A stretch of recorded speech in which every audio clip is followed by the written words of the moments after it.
BBA, BCA, BCom computer కోర్సులో 100% placement లభించే ఏకైక డిగ్రీ కాలేజ్ కూకట్పల్లిలోని I3 డిగ్రీ కాలేజ్ 8367215215. అధ్యక్ష, గత ప్రభుత్వం 1000 రూపాయలు పెన్షన్ పెంచడానికి 5 సంవత్సరాలు తీసుకుంది అధ్యక్ష. కానీ మన ప్రభుత్వ అధికారంలోకి వచ్చిన వెంటనే 1000 రూపాయలు పెన్షన్ పెంచాం అధ్యక్ష. వృద్ధులకి 1000 రూపాయలు పెన్షన్, వికలాంగులకి 3000 రూపాయలు పెన్షన్ 6000 రూపాయలు చేశాం అధ్యక్ష. ఇంకో పక్కన అధ్యక్ష, ఎవరైతే బెడ్కి పరిమితం అవుతారో బయటికి దిగలేరో వాళ్ళకి 15,000 రూపాయలు మన ప్రభుత్వం ఇస్తుంది అధ్యక్ష. ఒక్క పెన్షన్లోనే సుమారుగా 50,000 కోట్ల రూపాయలు ఎన్డీఏ ప్రభుత్వం ఖర్చు పెడుతుంది. అది మాకున్న చిత్తశుద్ధి అధ్యక్ష.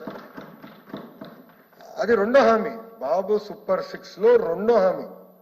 సభ్యులుంటే వాళ్ళు ఉండాల్సింది లేరు, తెలుసుకునేవారు అధ్యక్ష. అధ్యక్ష, ఇంకో పక్కన గ్యాస్ అధ్యక్ష. మేము చెప్పే అధ్యక్ష, ప్రతి సంవత్సరం ఉచితంగా 3 గ్యాస్ సిలిండర్లు అందజేస్తాం అధ్యక్ష. గ్యాస్ అనేది గ్యాస్ అయిపోయినప్పుడు వెళ్ళి గ్యాస్ ఫిల్ చేసుకోవాలి అధ్యక్ష. Simple logic. ఆంధ్ర రాష్ట్రంలో average consumption of gas is about 3.2, 3.3 cylinders per family అధ్యక్ష. అది మేము పరిగణలోకి తీసుకుని హామీ ఇచ్చాం అధ్యక్ష. ఇప్పుడు గ్యాస్కి మేము హామీ ఇచ్చాం. ఈ రోజుకి కోటి కుటుంబాలు సిలిండర్స్ ఉచితంగా తీసుకున్నారు అధ్యక్ష. కోటి కుటుంబాలు. ఏమైనా టెక్నికల్ లోటుపాట్లు ఉంటే చెప్పండి, ఎందుకంటే నాకు కూడా వచ్చింది. మాకు ఆధార్ అనుసంధానం అవ్వలేదు, దానివల్ల మాకు డబ్బులు పడలేదంటే ఇమీడియట్ కరెక్ట్ చేశాం అధ్యక్ష.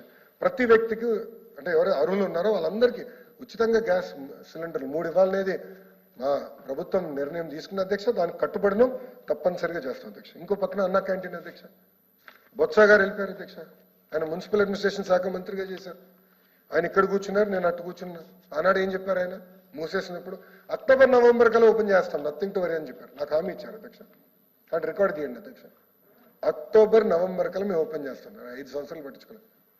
అన్నం పెట్టి అన్న క్యాంటీన్ మూసేశారు అధ్యక్ష.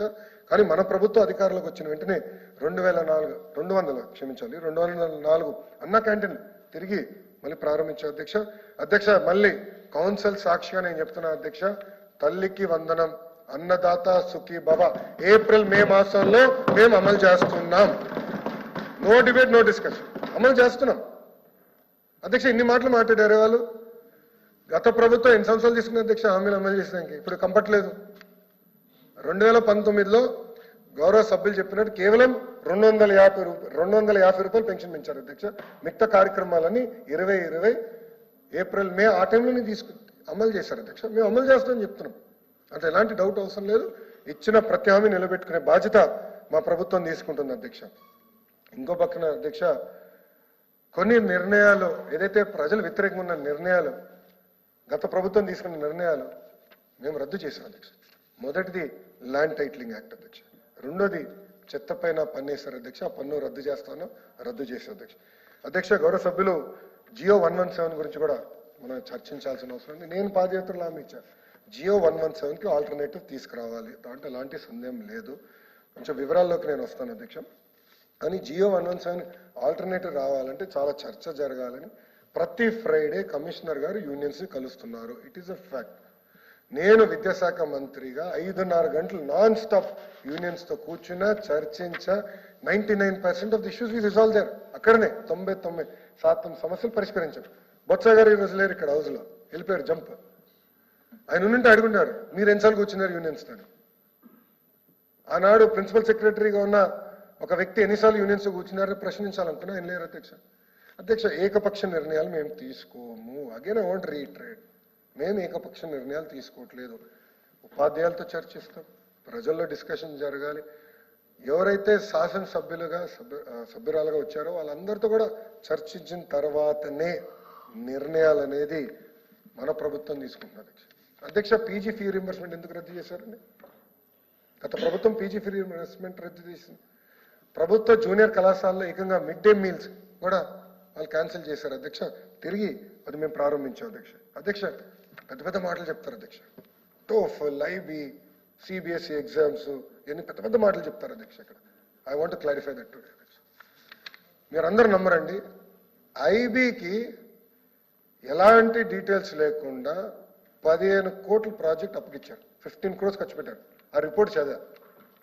అది ఎక్కడో స్కూల్ పెట్టడం కాదు, ఎడ్యుకేషనల్ రిఫార్మ్స్ పైన ఫీడ్బ్యాక్ ఇచ్చేదానికి 15 కోట్ల రూపాయలు ఖర్చు పెట్టారు అధ్యక్ష. బొత్స గారు ఉంటే ఈరోజు ప్రశ్నించాడు. మళ్ళీ ఒక షార్ట్ డిస్కషన్ పెట్టండి అధ్యక్ష. విద్యాశాఖ పైన మనం అందరం చర్చించాలి అధ్యక్ష. ఎందుకంటే భవిష్యత్తు తయారు చేసేది విద్యాశాఖ అధ్యక్ష. అందుకే నేను కోర్ తీసుకున్నాను అధ్యక్ష.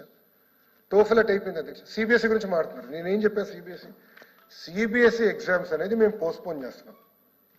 నేను సిబిఎస్ఈ మోడల్ ఆఫ్ ఎగ్జామ్స్ ఇప్పుడు వెళ్ళదలుచుకోలేదు. 3 సంవత్సరాలు పడుతుంది. ఎందుకు నేను చెప్తాను. నేను కూడా సిబిఎస్ఈ ప్రోడక్ట్ని అధ్యక్ష. కానీ సిబిఎస్ఈ ఎగ్జామ్స్ చాలా టఫ్. నేను భారతీయ విద్యా భవన్లో చదువుకున్నాను. మాకు అక్కడ యూనిట్ టెస్ట్లు ఉండేది, సెమీఫైనల్స్, ప్రీ ఫైనల్స్, మాక్ ఫైనల్స్ అన్ని పెట్టుకుని మేము వెళ్ళేవాళ్ళం అధ్యక్ష. గత ప్రభుత్వం ఏమీ చేయలేదు. ఉపాధ్యాయులకి బేసిక్ ట్రైనింగ్ ఇవ్వలేదు. మోడల్ ఎగ్జామినేషన్ మోడల్ మార్చలేదు అధ్యక్ష. దానివల్ల మేము ఎగ్జామ్స్ నిర్వహిస్తాం, మార్క్ టెస్ట్ నిర్వహిస్తే 90% మంది పిల్లలు ఫెయిల్ అయ్యారు అధ్యక్ష.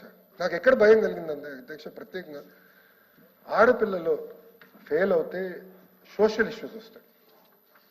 చిన్న వయసులో పెళ్లి చేస్తారని భయపడ్డాను అధ్యక్ష. ఇప్పుడు విద్యాశాఖలో కొన్ని నిర్ణయాలు, సంస్కరణలు తీసుకొచ్చినప్పుడు బాగా ఆచితూచి ఆలోచించి చర్చించి తీసుకోవాలి. నేను గతంలో పంచాయతీరాజ్ గ్రామీణాభివృద్ధి శాఖ మంత్రిగా పనిచేశాను అధ్యక్ష. ఇక్కడ చాలా మంది సభ్యులు ఆనాడు ఎమ్మెల్యేగా ఉన్నారు, వాళ్ళు తెలుసు అధ్యక్ష. రోడ్ వేస్తాం వెరీ ఈజీ. నిర్ణయం తీసుకుంటే రోడ్ వేయాలి, డన్. ఉపాధి హామీ కింద నిధులు ఇవ్వాలి, డన్. చాలా ఈజీగా నిర్ణయాలు తీసుకునేవాడిని. ఎందుకంటే అక్కడ it's a public good, capital investment. కానీ ఇది సోషల్ ఇన్వెస్ట్మెంట్. ఇప్పుడు ఇంగ్లీష్ మీడియం గురించి వాళ్ళు పెద్ద మాటలు మాట్లాడారు. ఇంగ్లీష్ మీడియం గురించి ఎందుకు ప్రస్తావించలేదు మీ పుస్తకంలో? అరే ప్రభుత్వం కట్టుబడి ఉంది. అసలు ఇంగ్లీష్ మీడియం ప్రభుత్వ పాఠశాలలు తీసుకొచ్చింది ఎవరు? తెలుగుదేశం పార్టీ అధ్యక్ష. ఆనాడు మున్సిపల్ స్కూల్స్కి నారాయణ గారి నాయకత్వంలో ఇంగ్లీష్ మీడియం మేము తీసుకొచ్చాం, సక్సెస్ఫుల్గా అమలు చేశాం అధ్యక్ష. దానికి కట్టుబడి ఉన్నాం అధ్యక్ష.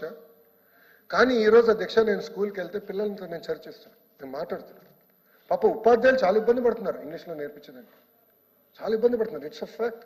సుమన్ టీవీలో మీ పర్సనల్ అండ్ బిజినెస్ ప్రమోషన్స్ కోసం కింది నెంబర్కి కాంటాక్ట్ చేయండి.